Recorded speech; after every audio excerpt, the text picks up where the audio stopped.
Welcome to First Class Life, Redefining Success. I'm your host, Kate Fessler, and today my guest is Linda Fostek, the founder and CEO of the Crisis Planner. Linda is an international speaker, author, and consultant on a mission to empower others to get off the worry-go-round and become their own master of disaster. Linda knows firsthand how preparation and planning allows companies and individuals to navigate through and thrive when blindsided by life. As the crisis planner, Linda brings her expertise, creative solutions, kind heart, and compassion together, guiding others through planning for the inevitable life and business challenges.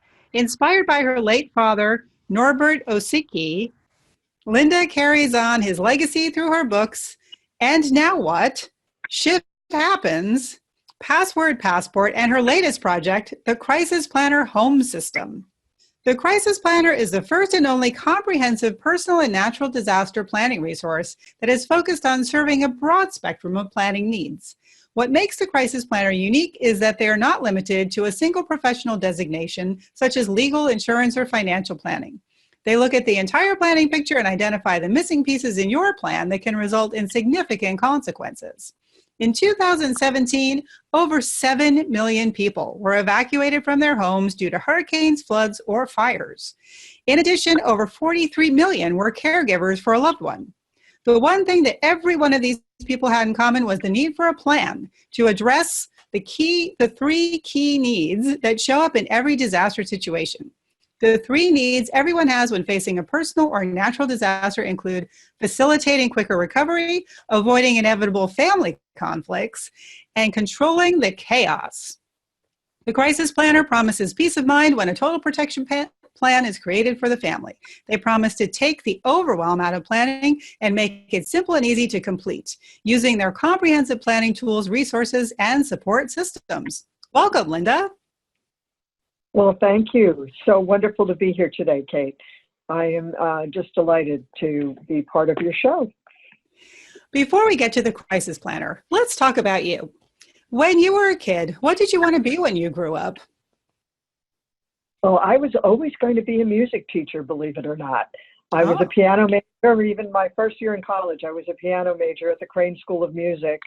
And after a year of that, they were kind of destroying my love for music, and I wasn't going to let them take that away from me. So I changed majors and ended up doing liberal arts. And the rest is history, I guess, because here I am.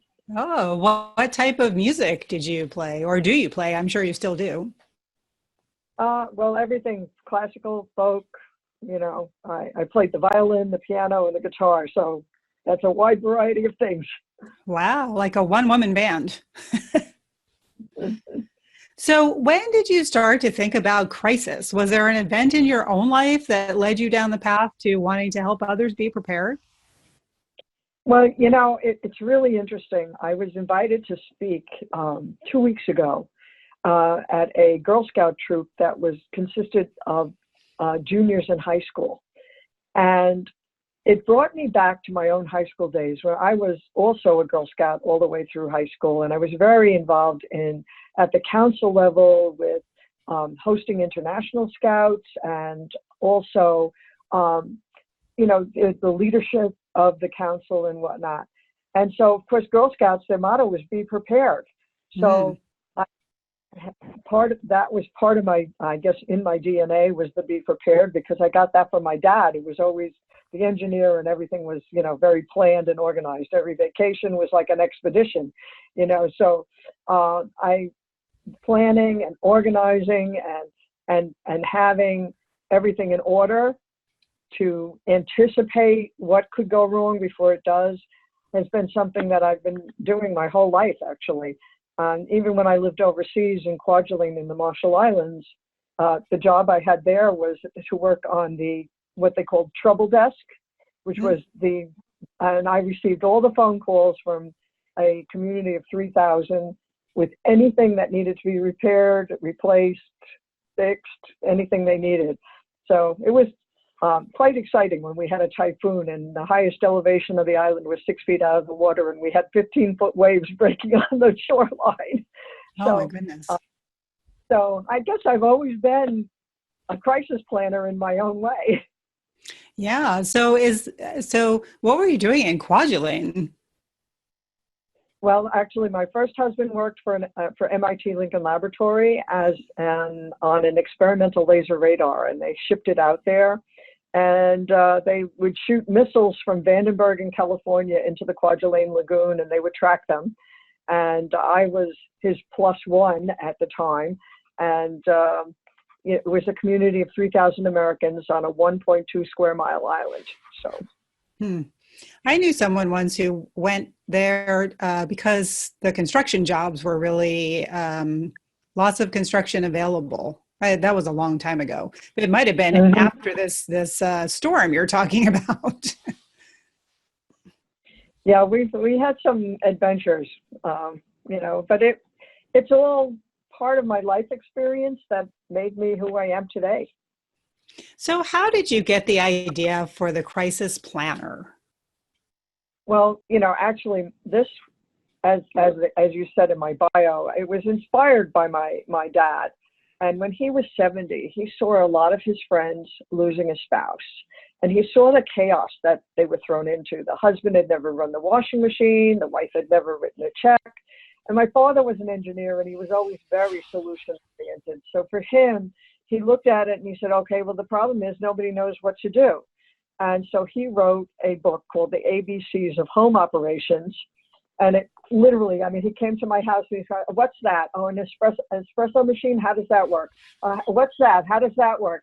And he wrote down all the instructions for everything. And of course, now my dog's going to start barking, which is really cute. Oh, that's okay. But, so he wrote down the instructions for everything. And he created this planning system. And he had a few things. He had some circuit breaker tags and, water and gas shut-off tags. And, it was in a binder that you kind of put everything together. But it was written like an engineer. It looked like something an engineer put together. And he had no idea what to do with it. So it literally sat on a shelf for 23 years. Now, he passed away at 90. And a year later, I was at an event with Kevin Harrington, who was one of the original sharks on Shark Tank. And somebody asked Kevin how he chose from the 50,000 products he gets presented every year, the 25 to 30 he actually puts his brand name on as seen on TV. And it was such a simple answer. He said if he saw something that filled a need, he felt compelled to bring it to the market. And I think at the moment everybody in the room saw a light bulb go on over my head as I thought of my father's project. And I said, now is the time to make this, to bring this into the 21st century and really do something with it. And I've been running with it for the last 4.5 years. So very exciting. Yeah, so that sounds like something that a lot of people really could benefit from because, of course, especially of your father's generation. I mean, we've all seen that exact scenario, right? The husband doesn't know how to do any of the housework, and the wife doesn't know how to do any of the financial planning or even write a check or pay the bills, and doesn't even know how much money they have or where the bank accounts are. And so there are kind of a lot of there's been a lot of attention on that, the financial piece of it, right? A lot of financial Right. planners will focus on, well, how everyone needs to know all about the finances. But with the crisis planner, you focus on many different things. So you have legal and financial, as well as insurance. Tell me about that. So, do you have a group of experts that you work with that focus on all those types of things, or how does it all fit together? Okay, well, what I am is configuration control for planning. And if you look at the definition of configuration control, it literally means I make sure that all the pieces fit together and that there are no missing pieces. My father worked in configuration control for Grumman for many years. And when they were assembling the LEM, he was responsible for the configuration control to make sure that no parts were missing and that every piece fit together. So that I do that for crisis planning. So I have all these resources that I've tapped into that I can contact and that I can refer people to that do all the actual pieces that they need, the legal planning, the insurance. And with insurance, you've got like 4 or 5 different people that you have to consult with, because you've got people that do your health insurance, your homeowners, and your liability insurance, your life insurance, your long-term care insurance, all the different, your business insurance. So you may have 3 or 4 or 5 different insurance representatives that you're dealing with, and each one isn't talking to the other one, which is really the other issue. You have all the banking things that have to be accomplished. And I think if you talk to any banker, they'll tell you that every single week they have somebody sitting in their office in tears because they need the money in their mom's account to bury her. And because mom didn't have them as a signatory on the account, they can't access the funds. And, it's really, and the banks they can't do anything to help you. So it's about having and understanding all those things. I think one of the things that I did a talk the other day, and it was a group of people that were they had kids that were college age and older.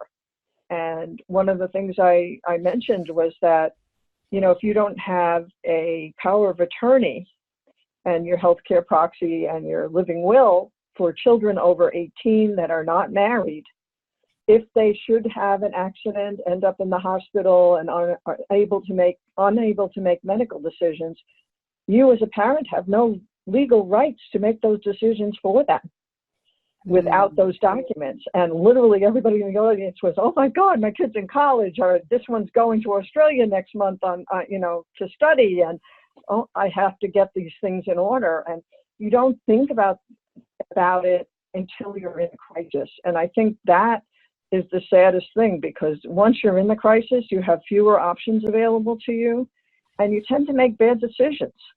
So the whole concept of the crisis planner is to prepare ahead so that you literally don't have to make those decisions when things are going badly, because that only makes the crisis worse when you're faced with, decisions that you really don't want to even think about.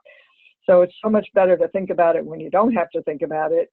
You make rational choices and decisions that will make it so much easier later. Or even give yourself the ability to make the decisions. Like you said, I'm sure a lot of people think of wills and powers and all of that as for older people or people who have children, or, leaving things to other people.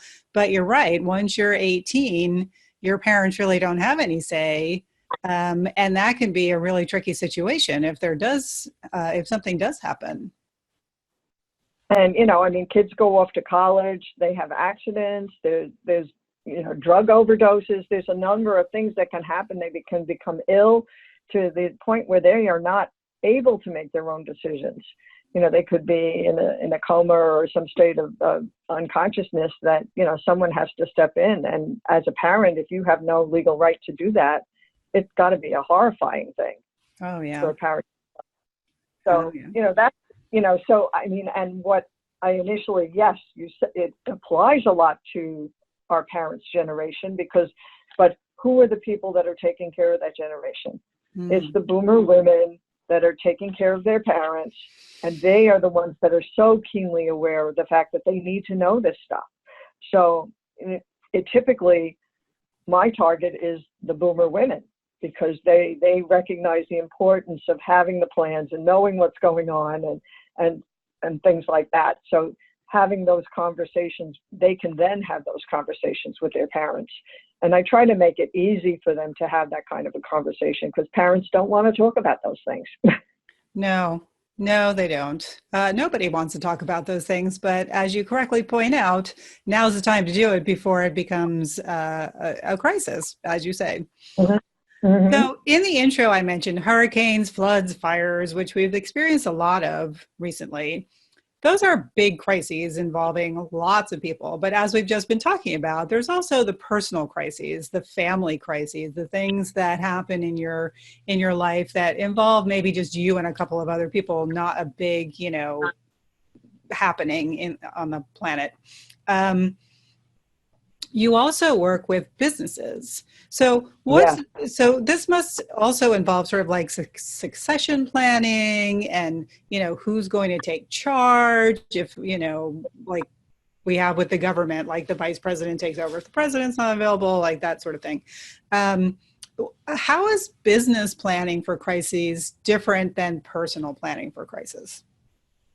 Well, if you think about the real growth in business has been in entrepreneurship and people starting their own businesses. That has been a huge growth area in this country the last few years. And in fact, many of those businesses, a majority of them are being started by women.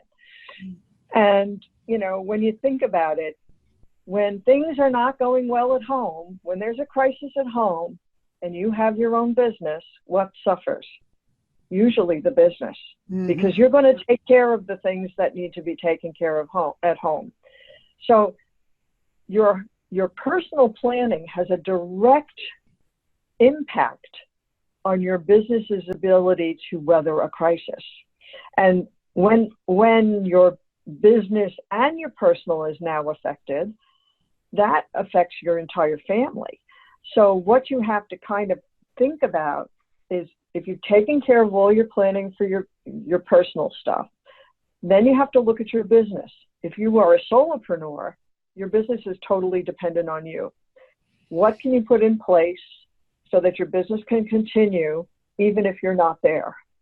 If you are an entrepreneur with several employees, frequently those employees have big responsibilities within your business, and they may have knowledge that nobody else in the company has. And what happens if something happens to them? So encouraging your employees to also have personal planning under control, having some sort of key personnel backup so that you're cross-training people that, a perfect example was my husband worked for a company that that did chemical analysis using optics, that the optics were ground very specifically, and it would, depending on how the light went through it and through the chemical, they knew whatever it was that they were measuring. It was pretty high-end stuff. Well, the woman that ground the optics, there was only one person that ground the optics, and she was 85 years old. She'd been with the company 45 years. And, the chances of her having a health event or something were becoming more and more possible. And the company finally realized that their entire business was reliant on this one woman who was 85 years old, her ability to see, to grind the optics, and her ability to do that. And they finally brought somebody in to train with her that could take over. And she did pass away at the age of 87. So they didn't leave themselves a big Not a moment window. too soon. But their whole business, which employed some 60 people, was dependent on that one person. Wow. And that's what happens to some companies. They don't realize that they're putting themselves in a vulnerable state. The other thing that companies do is they have a single source for a key element of their product. And you always have to have multiple sources. They should be in different locations in the country, so that should there be a natural disaster that affects one area, you have an alternative source for that material. So you always have to think about contingencies. I mean, here in the Northeast, we have, snowstorms, which can impact people's ability to get to work. So there you have to kind of look at, what's my strategy to work remotely? Can my team work remotely and still continue our business if we can't get to work? So it's thinking about all the what ifs that could interrupt your business, and making sure that you have things in place so that not only is your income protected, but anybody who's dependent on your business, their income is protected as well. And you see it all too often. You have like the local dry cleaner, and they have a heart attack and die, and then the business shuts down, and everybody who was employed there is no longer has employment. Yeah. So, it's all about thinking about the what ifs and putting plans in place, because the spouse isn't always the one that wants to take over the business or is able to take over the business. Right. I don't see my husband taking over my business. No, no. Well, interestingly about redundancies, I worked for Amazon back in the day when we were all in one building. It was a very small company then. And we had an earthquake here and we all had to evacuate the building. And we all met in the park and, they had their servers in different places in different parts of the country. Back then we were only in the US. Jeff said to everyone, well, the good news is the website didn't go down. And I think, for a business, that is the good news, right? It's like, okay, our building is crumbling around us, but the business is still running. Yeah. It's being resilient and recognizing if you have a local business and your community is affected by a major disaster, it's going to affect your business. So, that's why the internet is such an amazing thing, because it really, allows you to expand beyond your local geography. That you're not totally dependent on your local geography for your business. If you have an internet-based business, your local geography can certainly be a big part of your business, but if you have other opportunities and if you've thought of other ways of bringing business in, you can continue your business while your community recovers. And typically after a major natural disaster, it's certainly on the West Coast. I thought for sure they were, you were burning the West Coast down this last summer. It was awful. In areas in the Southeast where we had the hurricanes and, where we've had all this horrible weather this winter up in the Northeast, those kind of things, when you like, even here where we had Superstorm Sandy on Long Island, now Long Island is a middle class, area. I still have friends that have had no heat in their house, and it's 6 years since Sandy. Really? Yes. That's amazing. Yes. There were other contributing issues, but the house was flooded, and the way the insurance companies worked is they would pay for one heating system, and if you were going for New York Rising, which was lifting your house up, you had to wait till the house was lifted to put your heating system in. The state vetted all the contractors to raise the houses and paid the contractors directly to raise the houses. And in this particular case, a contractor walked off with the money for 300 different families. And their houses aren't raised. They don't have any money to raise them. They don't have any money to put heat in them. It's awful. Oh my goodness. You would think that the state would be sort of on the hook for that since they did the vetting. But they paid the checks, and as far as they're concerned, they're done.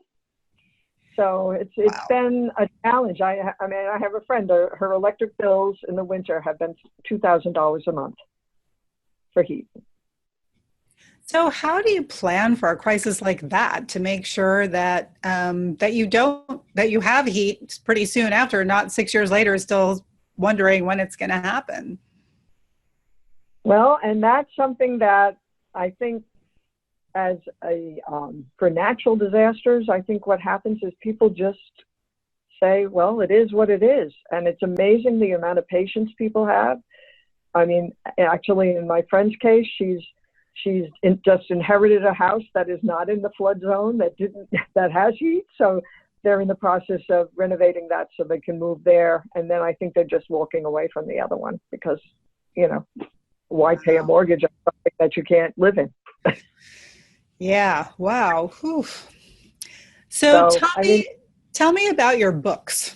They have some very interesting titles. And Now What? I like that one.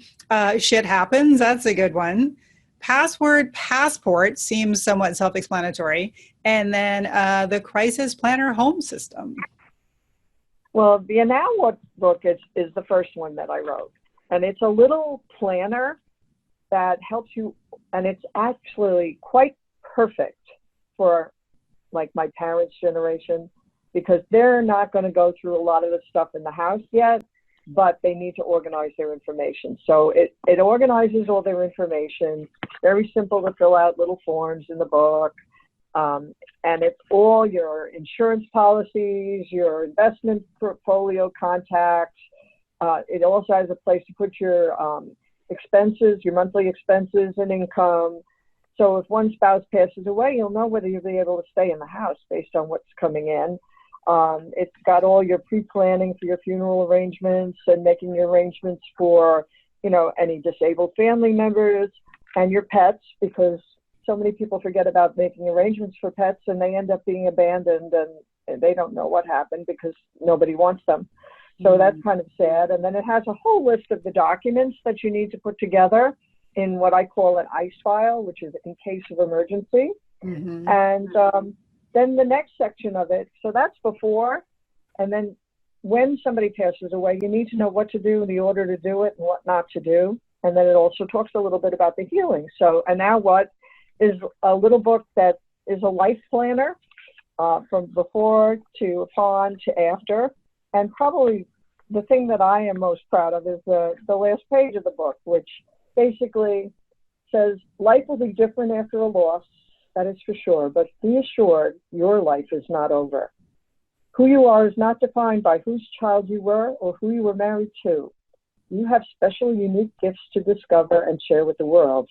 So when you ask yourself, and now what, you might just be surprised at the answer. So even though it's kind of a death planner, it kind of ends on a very positive note.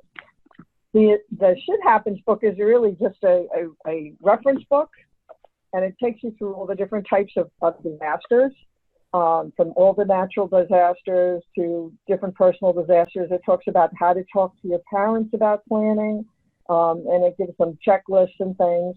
And I chose the title because I needed to shock people into planning. Mm-hmm. And I said, okay, it's a little shocking. And then I made it kind of look like the Dummies books, but reversed. Because they're reference books. So I wanted that color that was familiar with a title that. You haven't heard from them, have you?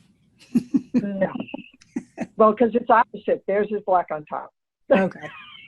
Much different. It is different. Well, they didn't patent the color. Yeah, well, yeah, maybe. Yeah. But of course, the password book is how many passwords do we have that we don't even know we have? Oh my goodness. How many are on auto pay that we don't know? And that kind of came out of my own need because I had all the sticky notes around my computer. And I mean, every time I was looking for a password, I was either creating a new password or it was awful. And it also came from I had a client that was 35 whose wife passed away very unexpectedly. And she handled all the finances. So where my parents' generation, maybe the men handled the finances, younger generation, a lot of times the women are handling the finance. Well, she did everything online. Mm-hmm. Got all the bills online. She paid everything online. He didn't even have the password to the computer. He didn't know what bank they used and had no idea what bills needed to be paid. Wow. And it was a real nightmare for him. It made his loss even more traumatic than it was. And I ended up having to get a computer person to assist him to get into the computer and reconstruct everything because he didn't know what to do. So the password passport actually organizes all your passwords alphabetically. It allows you to change the password up to 9 times without moving it in the book. So, because sometimes we change passwords because we have to. Some companies, I know Infusionsoft makes me change my password every 3 months. So, so those 3 are standalones. And then I have the whole Crisis Planner Home System, which is a 5-volume system of books. And then that also comes with a bunch of really cool things for the house. These things. What is And in that for the benefit of people who are listening and not watching? yes, well, what comes in that is your labels for all your circuit breakers, gas and water shutoff tags so that you Mhm. know how to turn the gas and the water off in your house. It comes with a password passport. It comes with a computer webcam cover. I said if Zuckerberg has a piece of masking tape over his webcam, there must be a good reason for it. So this is a little webcam cover that opens and closes. It comes with water leak detectors. One of the biggest hazards in any home is water leaks, and that can cause a lot of damage. Well, these little detectors will detect as little as 1/16 of an inch of water and sound off a 95 decibel alarm that you can't miss. Oh, So wow. you put one under your boiler, one under your hot water heater, one under your washing machine, and the one that got me was the AC drip pan in my attic. I had a waterfall in a closet because the drain got clogged. So Oh. so it comes with those. It comes with an escape hammer for your car that you can cut the seatbelt and break the window. It comes with an emergency flashlight, a set of key tags so that you can have a set of keys. I had a situation with a gentleman who only went in and out of his house with his garage door opener. He was not married. He had no children. And one day he had a heart attack. EMS came in, took him out, closed the door. House was locked. He dies at the hospital. Nobody has a key to the house. Nobody can get in the house because the key was in the car, which was locked in the garage. Wow. So key tags are important. And it comes with also an 8 gig flash drive that you can put all your pictures of all your possessions on to document what you have. And there's also a little 6-inch ruler. And people say, why did you give me a ruler with this? And I'm like, because when you take a picture of something inside the house, you need to have perspective. And if you put a ruler in the picture, and that's 6 inches, then you know, oh, 6 inches. Oh, so that's a 8-foot couch, not a 6-foot couch. Oh, that's the big Hummel, not the little Hummel. And, Oh. it will help you with the value of things. So, and then that all comes in a watertight box or a fire and watertight safe.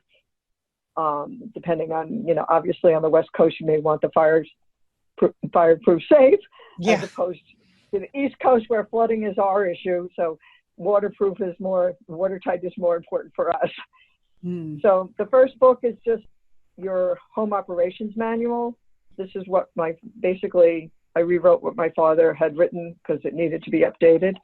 And then the next book is what you actually have in the home. So it's a walk around. So you walk around each room, you look at it, how many outlets? Does the light switch work the overhead, or does it work the plug that I just put the TV in? What's the condition? What are the walls made out of? What's the floor made out of? How many windows? What are the windows made? How are they? And you go through each part of the house and you kind of get an idea of exactly what you own. Most new home buyers have no clue what they just bought. Mm-hmm. And then you walk around on the outside. Okay, the deck, it needs to be painted. Oh, I see some rot over here. This needs to be. So it can help you figure out and plan ahead for what needs to be replaced, repaired, or thrown out. You kind of get a really good understanding of everything you own. Then the third book is all about your home improvements. You need to keep a record of any home improvements you make when you sell a house for the IRS, because your tax liability for the appreciation of the house is based on how much you put into it. So if you keep track of what you've done as you update kitchens and bathrooms and put new roofs on and new driveways, and you add all that up, well, maybe you bought a house for $500,000, you just sold it for $1.2 million, but you put another $300,000 into it or $400,000 into it over the period of time that you've lived there. So it actually reduces your tax liability. The other thing is your home inventory is in this book. So it's by room, everything that you have. Then the fourth book is really the 8 steps of planning. So that takes you through your legal, your insurance, your financial, tax planning, banking, your personal protection, funeral planning, and then your disaster kit. So it's all that. And then the final book is your ICE book. So you're in case of emergency, all the contacts and all that stuff.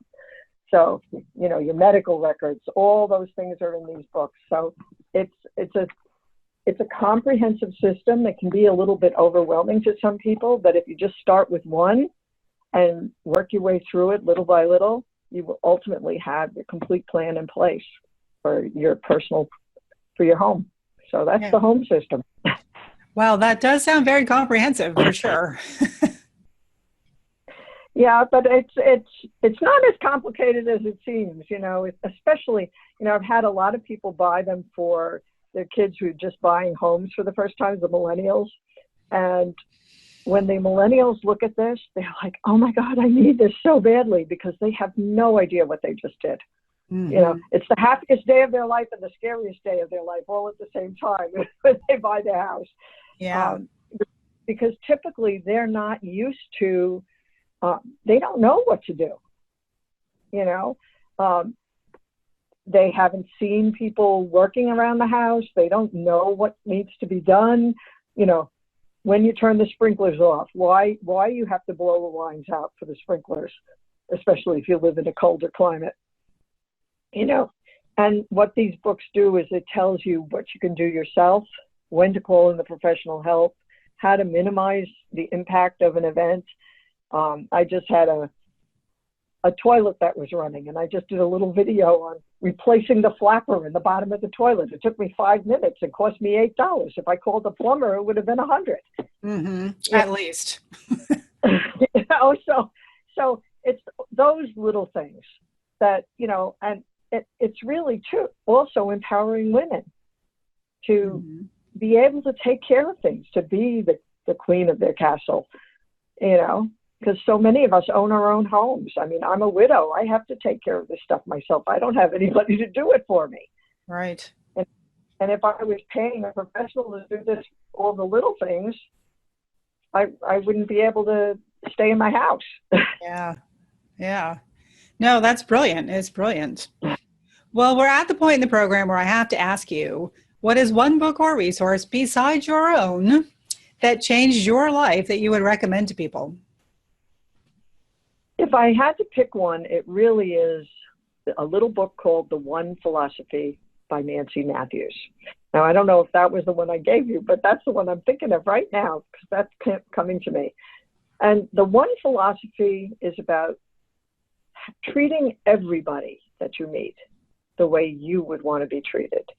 It's about seeing everybody as a human being, whether it be the cashier behind the register or the CEO that you need to talk to, or the homeless person on the street.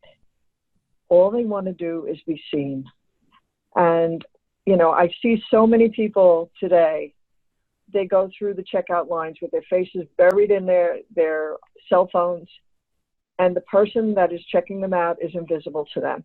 Mm-hmm. And you don't know how you can impact a life by just simply acknowledging that somebody's there and saying, hi, thank you. Mm-hmm. Have a nice day. You've got a beautiful smile. You don't know how you can change somebody's life when you share something like that. Yeah. And to me, that book is a book that everybody should read. It's a tiny little book with a huge message that is very near and dear to my heart. Yeah, no, that's a brilliant message. And it's a little sad that a book had to be written to tell people that, because, you know, we probably all should live by that philosophy, but I'm glad that someone did that. So, Linda, how do you personally define success? In other words, what does your authentic first-class life look like? Well, my authentic first-class life is one that I have certainly enough money to be comfortable, but to have an abundance of money that I can do the positive things that I want to do in the world, to change lives, to help people be their best. I mean, for me, success is when I see somebody discover just how special they are. You know, I'm very involved with Women's Prosperity Network as a chapter leader, and probably my greatest joy is when I see one of my members take something that they've learned at one of our meetings or one of our workshops, and that it opens their eyes to opportunities and to see themselves in a very positive way, and watch them grow and blossom and just come out of their chrysalis and spread those wings for the first time and have the confidence in themselves. Because I truly believe that every single person has a special gift that the world needs to hear and see. And to me, the ultimate success that for me is to be a facilitator of that in others. I truly believe that too. If people want to learn more about you and the Crisis Planner, how can they do that? Well, they can reach me at thecrisisplanner.com. That's my website, or Linda Fostek, that's Fostek, at thecrisisplanner.com. And I'd love to communicate with anybody that is interested in learning more about the Crisis Planner. What's next for Linda Fostek? What's next for Linda Fostek? Actually, I'm really in the middle of my launch of the home system. And really what's next for me is doing some more speaking events in different parts of the country. I'll be in Dallas in March. I'm going back out to California in April. So just really getting my message out there. And my real vision is to get my 32-foot motorhome, have it wrapped with a Get Off the Worry Go Round tour, and do a speaking tour around the country to get the message of how important being prepared is to having that worry-free life, and to really embrace all the wonderful things that are waiting for each and every one of us. Brilliant. I love the idea of the motorhome tour. You should talk to Carol about that. She's doing one too for her book. So Linda Fostek, the Crisis Planner, thanks so much for your time today. Oh, thank you so much for having me. I really enjoyed this.